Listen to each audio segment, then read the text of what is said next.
said earlier, my name is Spiridoula Kokali. Spiridoula is my first name and Kokali is my second name. I am a teacher too. I teach English and I have my own school here in Greece, in Corfu.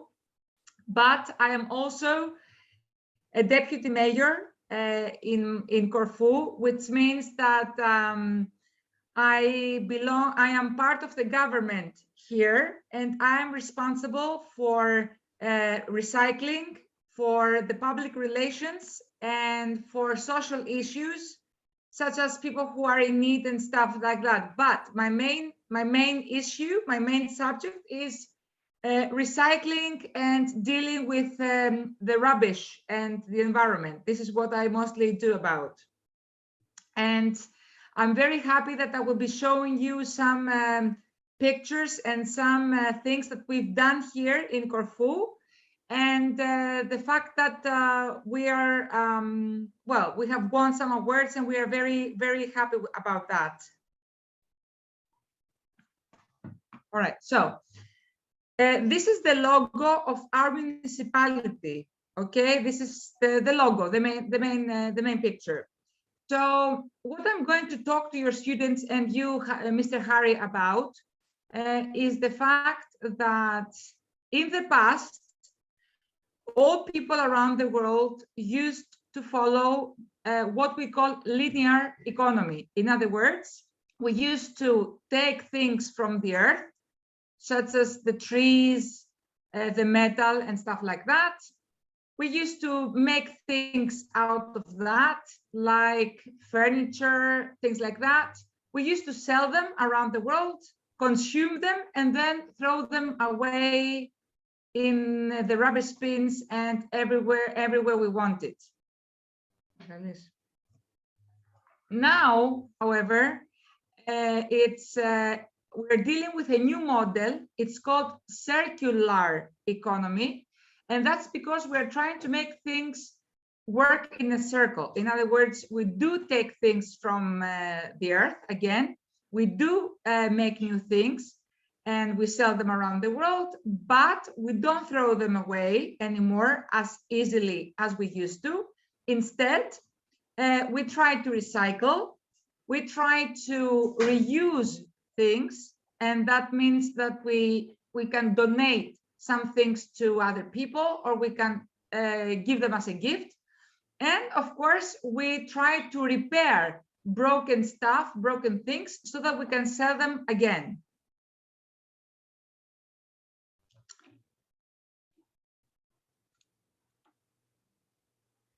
I don't know why this came up. Okay, I think we are unable to see the other images. We are able to see only the first image. Okay.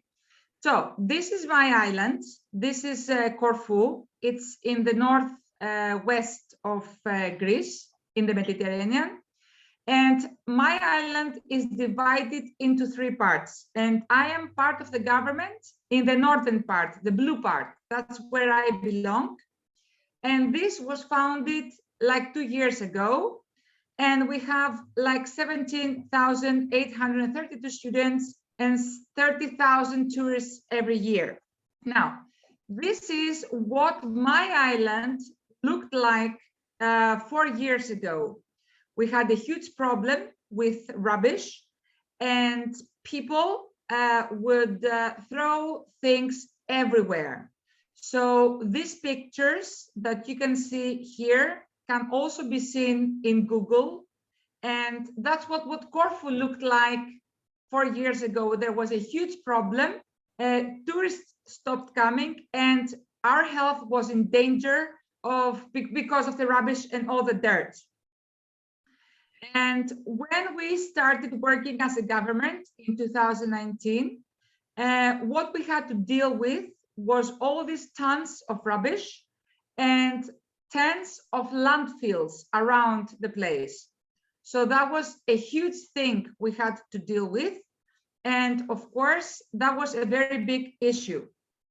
But during all this process, there were some people on our island that created small places that we call them recycling corners. And in these places, volunteers would collect things that can be recycled. For example, plastic, metal, paper, things like that. But these were only done by volunteers. So when we started as a new government here in Corfu, the first thing we did was to make our strategic plan. And that was a very important thing to do because, of course, that was a thing that we had to do first.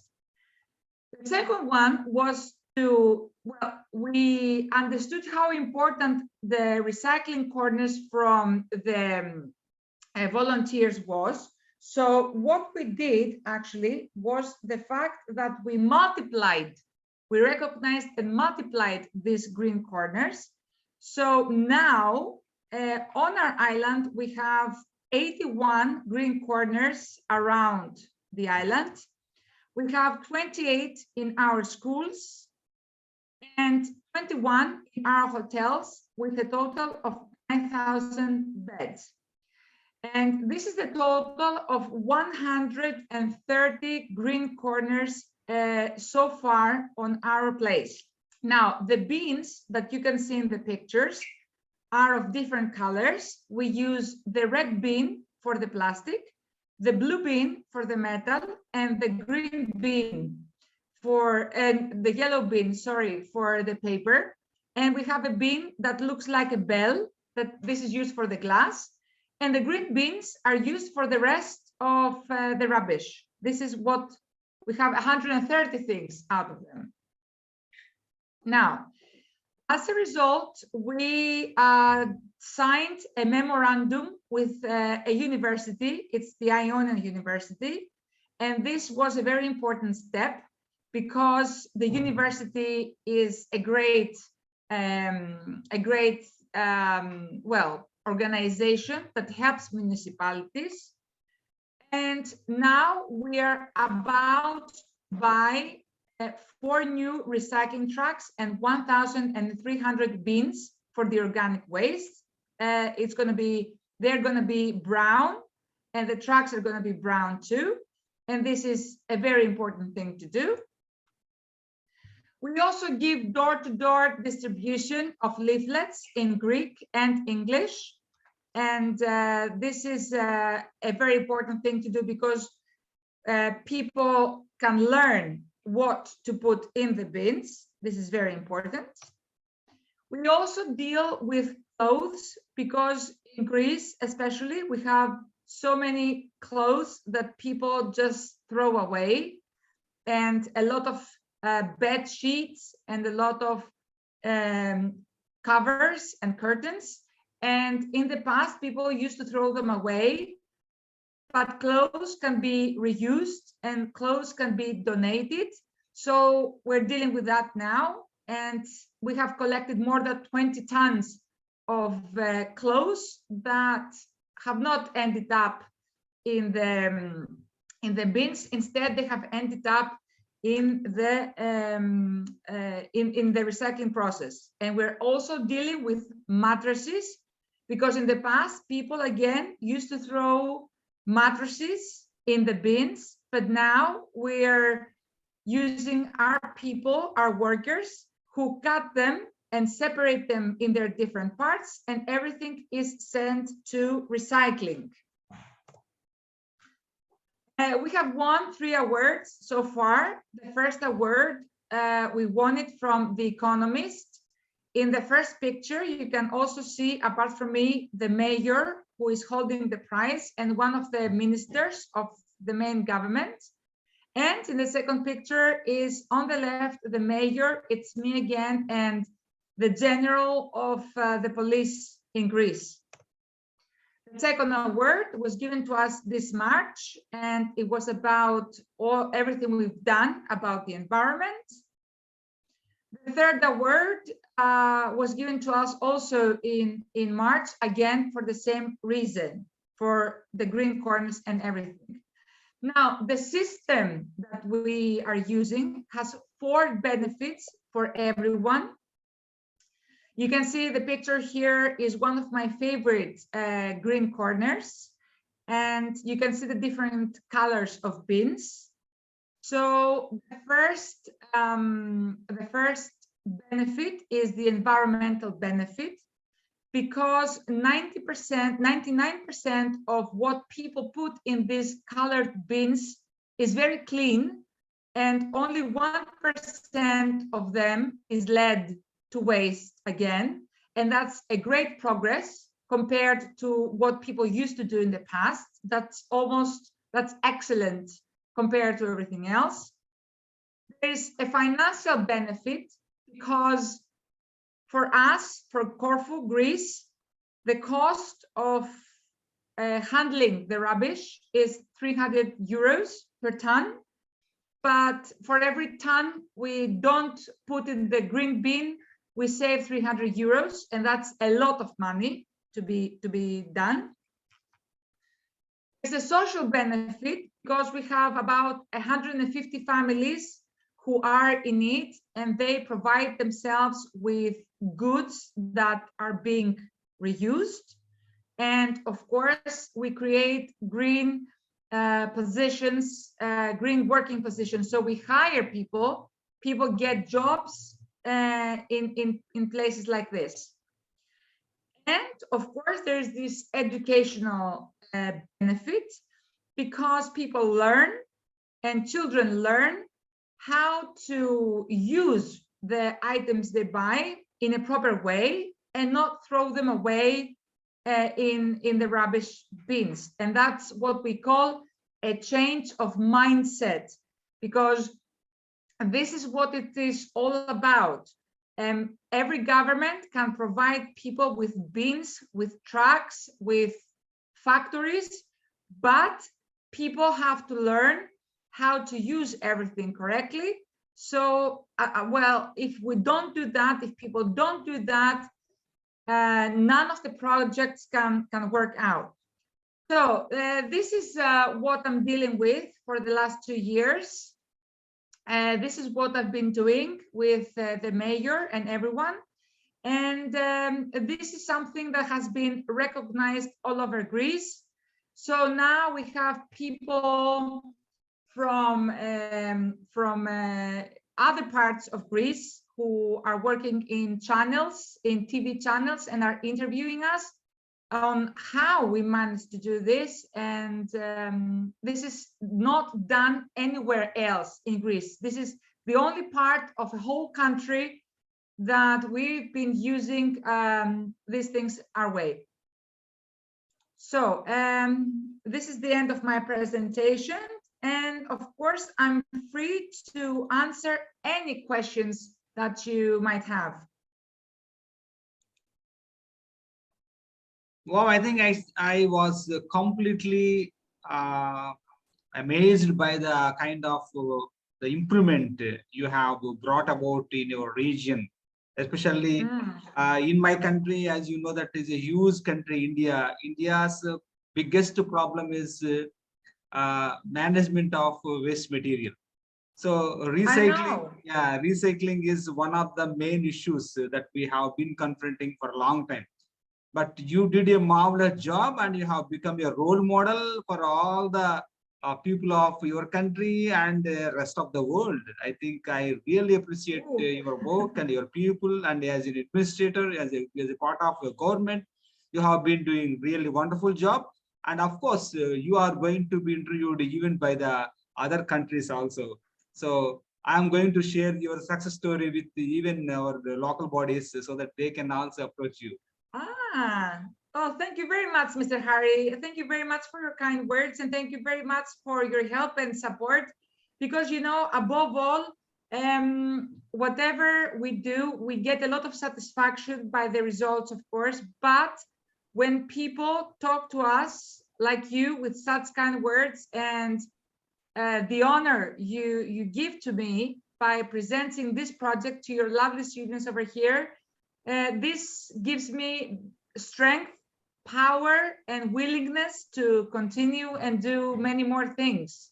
Yeah, let's hope that you do many more wonders like this in future. So I would like to invite some of my students to interact with you. And Sai Nagasri, get ready. Yes, sir. Hello, ma'am. This is Sai Nagasri, a 7th grade student. I proudly delighted to take an opportunity to interact with you. I would like to ask a question. Ma'am, could you please give me permission to ask a question? Of course. Are there any other types of junior high schools? Are any others? Well, we have, well, thank you very much for the question, my dear Sai. Is it Sai? Am I saying the name correctly? Yeah, Sai Nagasri. Okay, Sai, thank you very much for your question. And I'm so happy to be talking to you. Well, yes, we have 28 schools in my area. And yes, there are about 13 junior schools and 7 high schools and some kindergarten schools in our area. And all these schools have green corners, the ones I explained to you earlier, and I visit them quite often, and I talk to them about the recycling projects and how students should be doing the whole thing. And I keep talking to the young people all the time. So yes. Yeah. So Shruti, over to you. Shruti, over to you. Yes. Sir, hello, ma'am. Hello. This is Shruti, a 7th grade student. I feel honored to interact with you. May I pose you a question? Of course, you can ask me anything you like. What colors are on the flag of Greece? Ah. Okay, thank you very much for the question, my dear Shruti. Well, Greece flag has got only 2 colors, white and blue. Blue represents the sea, and white represents freedom and peace. And there's a big white cross on the top left-hand side, because we are Christians, Orthodox Christians, and that's the symbol of our religion. I cannot possibly show you the flag right now, but I'm sure your lovely teacher, Mr. Hari, can show it to you later on. Yeah. Thank you Jagadish, very much for your question. Thank you. Jagadish, over to you. Yes, sir. Hello, ma'am. My name is Jagdish. I am studying 7th grade at ZPHS Airavaram. My hobbies are playing games, watching TV. My future ambition is to become an English teacher. I feel privileged to speak with you. Can I ask you a question? Of course, you can ask me anything you want, darling. What is the famous place in your country, ma'am?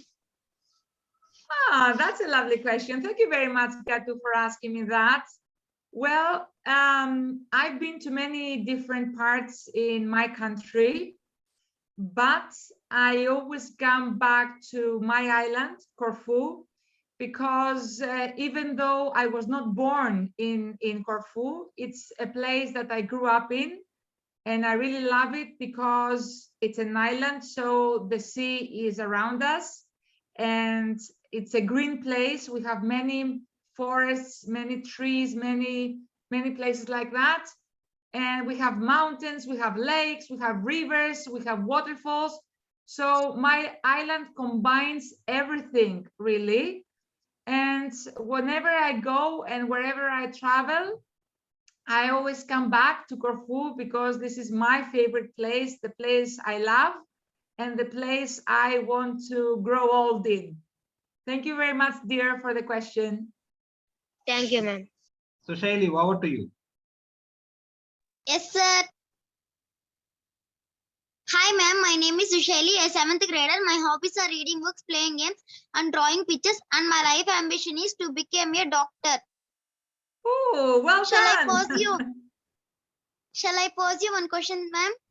Of course. What is Greece famous for? Ah, okay. Well, first of all, Ramesh, thank you very much for your question, and I hope you achieve your ambition to become a doctor. I know many people from India who become doctors, and many people in India who go to England, because England is the place where I studied, and most of the doctors there were from India, and I was so surprised, and they were all excellent doctors and excellent people. I really liked all of them. So your question was what Greece is famous for. Well, Greece is famous for many things. First of all, it is famous for the sea and the sun, because it is a country in the Mediterranean. So almost the whole of the country is surrounded by the sea. And the weather is almost always very good, not very hot, not very cold. It's sunny most of the days of the year. And we are famous for our Mediterranean food, which is considered to be one of the best in the world. It's not the best, but it's one of the best in the world. It's very healthy. We have a lot of seafood, we have a lot of vegetables. And of course, we're also famous for our mythology and ancient Greek and ancient Greece, that actually were the people, the ancient Greeks were the people who, sort of promoted philosophy around the world. And they were famous for many literature, texts, and many things that actually are very well known in the world, like Plato and Socrates and people like that. A very nice question. Thank you, Dad. Thank you, ma'am. Jayalakshmi, over to you. Yes, sir. Hello, ma'am. My name is Jayalakshmi. I am studying 7th grade. My hobbies are reading books and playing games. My future ambition is to become an software engineer. Now I am going to ask one question, ma'am. Of course. When does primary education in Greece begin? Okay. Well, people start school at the age of 5, really. That's when they first go to a proper school. It's called the kindergarten. They stay there for 2 years, and when they get to the age of 7, they get to the elementary school for another 6 years, and then they attend the junior high school for 3 years, and another 3 years of senior high school. And then if they want, they go to university. If they don't want, they just follow a job or they do something else. But we usually start at the age of 5. Okay. Lohita, over to you. Time is ticking. You have to ask quickly. Okay, sir. Hello, ma'am. My name is Lohita Girija. I'm from India. Hi, ma'am. I am in 8th grade. I am studying at JPH School, Ailavaram. Can I ask one question, ma'am? Of course. How many letters are there in Greek alphabet? Okay. So thank you very much for your question. Well, the Greek alphabet has 24 letters. And some of them look like the English alphabet, but some of them are totally different. The Greek alphabet has a very long history behind it.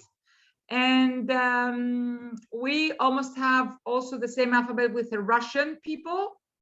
And we have some very, strange sounds like th and the and fu.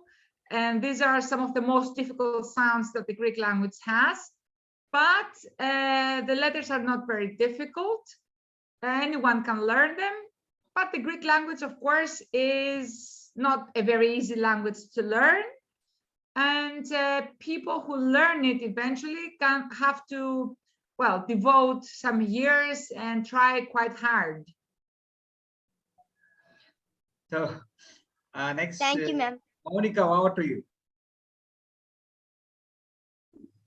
Hi. Hi, ma'am. This is Monica. I'm 7th grade student. My hobbies are reading books, playing games, and watching TV. My life ambition is to become a doctor. Shall I pose you one question, ma'am? Of course, you can. What does secondary education include? Your English, Monica, is excellent, but the sound is not very good, love. Monica, would you like to repeat the question one more time? Okay, sir. What does secondary education in Greece include? Oh, okay. What does the secondary education in Greece include? Well, secondary education in Greece lasts for like 6 years in total. And students have to attend classes every day from 8 o'clock in the morning until 2 o'clock in the afternoon. And the lessons that students learn are, of course, the Greek language, mathematics, biology, physics, chemistry, economics, and stuff like that, that students are going to use later on in their life. Oh, and sometimes they do some gymnastics and stuff like that, but this is not very often. Oh, and languages. We teach, students learn English, French, and German in secondary education. Nagalakshmi, do you have any question? Over to you. Yes, Yes. hi, ma'am. This is Nagalakshmi, 8th grader student. I like to take up challenges. I'm honored to speak with you. Can I ask one question, ma'am? Of course. Are students graded in primary school? Yes, of course. We have exams every semester, which means every 3 months, but most of the times we also have tests every month. Teachers have to do that quite often. Do you have tests at schools quite often? We do have tests. Yeah. Okay. Yes. So Nandini, do you have any question? Anyone else? Because we have hardly 3 minutes time is left in this. Can I? Yes. Yes. Can I? Yes. One of you. Sir, Yes. can I? Yes. One of you has to ask the question. Hi, ma'am. My name is Chaitya. I'm studying 6th grade. My hobbies are reading books and playing games. My life ambition is to become a software engineer. Can I ask you a question, ma'am? Of course. What are evening junior high schools? What are they? No. Junior schools work only in the mornings. Morning. Actually, I have a private school. My school is private. It's not a state school, so I only work in the evenings because the state schools work in the mornings. All state schools work from 8 o'clock in the morning until 2 o'clock in the evening. And I start working from 3 o'clock in the afternoon until 9 o'clock at night. This is how we work. Okay. Thank you so much. Thank you so much for your time and your explanation regarding the questions that are asked by my students. We really enjoyed. We really enjoyed this session so much. And could you please give us a final message to my students, because only a few seconds time is left. Could you please give a final? Okay, before I go, actually, I would like to take another picture of you. So I would like you to give me 1 minute to take a picture. But before we do that, I would like, first of all, to thank all of you, all your lovely students, and you, of course, Mr. Harry, for giving me the opportunity and the honor to talk to you all. This is something that I will remember for the rest of my life, because you were all so nice and so kind to me, and you don't even know me. It's the first time you see me, and I just wish everyone to succeed in the future in whatever they choose to do. And this is my greatest wish for all children and for all young people. And I just wish you do something in your life that you will enjoy, because when you enjoy what you're doing, just like myself, because I really love what I'm doing, and I'm sure your lovely teacher loves his job as well. We are happy people, even if we work hard and we get tired sometimes. So thank you so very much for inviting me to your class. And I just hope we do another session another time. I have many things to talk to you about, and I am at your disposal anytime. Yeah, thank you so much one more time.